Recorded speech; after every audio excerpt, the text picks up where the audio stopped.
All right, Cole. Kick off. So, Yeah.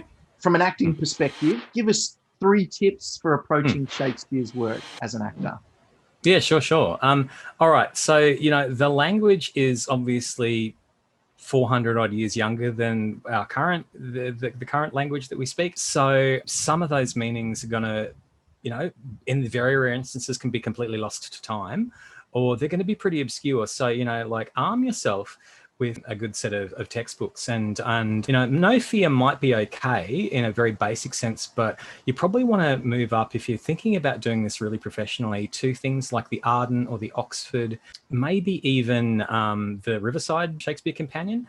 And there's also lots of Shakespeare vernacular guides out there. I know that Travis Dowling at QT uses a kind of a dictionary, like a 2-volume dictionary. Have you got one of there?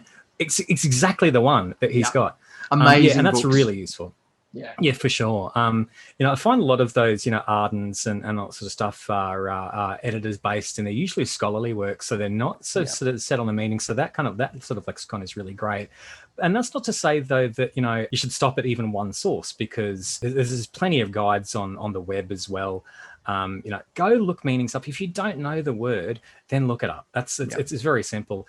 Don't ever kind of go into a speech and not know what the word means. Now, like I said before, it's not as if every word can be clearly interpreted as well. And, there might be 0 ways of interpreting the word in a contemporary sense. So negotiate that with your director as to what it might mean. It could also be what the word sounds like, or, the types of letters that it's got in it.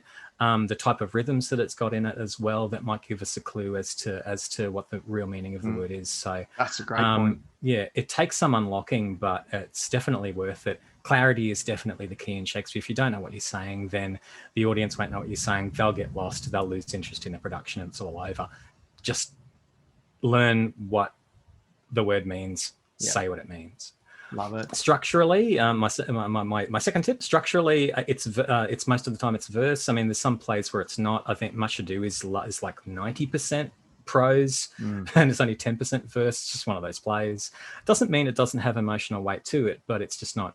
It's not structured in that way. When it is structured in verse, then there is a certain rhythm to it, and you really should, at the very least in rehearsal, ride that verse, and speak as if the rhythm is there, because it gives you clues. And Shakespeare went to a lot of effort to write in this verse. Don't waste it. Like, give the guy some credit. He's famous for a reason. If I can give you an example that's sprung out in my training, it's the most famous line in all of Shakespeare. To be or not to be, that is the question.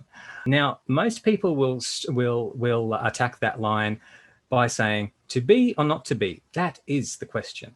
So that is the question.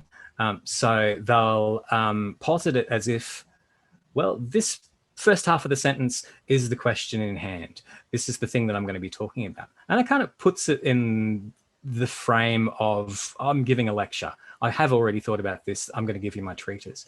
If you take it apart by saying, every second syllable in the line has a beat to it, you'd say, to be or not to be, that is the question. Now, if you say to be or not to be, that is the question, it's got a little bit of it's a little bit more spontaneous, as if this hasn't occurred to me before, to be or not to be. That is the question. And then my next few lines are an expansion on that. Whether 'tis nobler in the mind to suffer the slings and arrows of outrageous fortune, or to take arms against a sea of troubles and by opposing end them. It's an expansion on that treatise, and it becomes less of a lecture and more of an exploration. I love so that. If you ride the verse, it's informative. And, there might be directors or teachers out there who say, just ignore the structure, ignore the verse. I'd reckon don't. Definitely ride it. Let it inform you. It might not come out that way in performance, but definitely explore using the verse, because it's there for that reason. For sure. Great tip. Yeah. All right. What's number 3? The third one is the thing that we were talking about before is the truth. Shakespearean characters wear their hearts in their sleeve, their brains also in the same place. There's organs all over their sleeves. They speak the truth. If they're going to lie, they will tell you that they're lying. Yeah. So there is that clue. They'll say, they'll have this, maybe beforehand they'll have an aside or a laughter to the audience, and they'll say, what's this lie that I'm about to talk about? And then I'm going to tell a lie, and then they'll say, oh, wasn't that a really great lie? So yeah, assume that a character in Shakespeare is telling the truth about what they feel or what they're saying, the things that they've gone through, unless they tell you different. Yeah. And that's also a lesson to kind of go into contemporary theatre with as well. Unless there's some clue in the text that indicates that the character is lying, you should probably assume that they're telling the truth.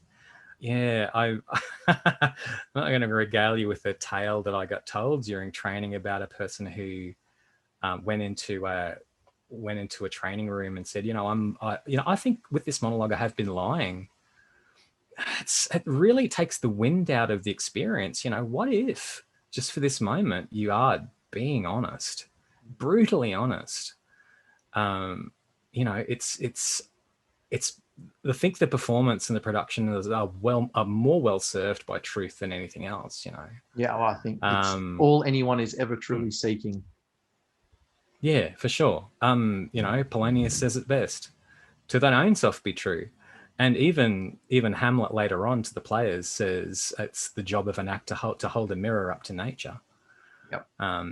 So there's so many clues to say yes, these people are so honest about what they say, and they're speaking in this verse because it's coming from their heart.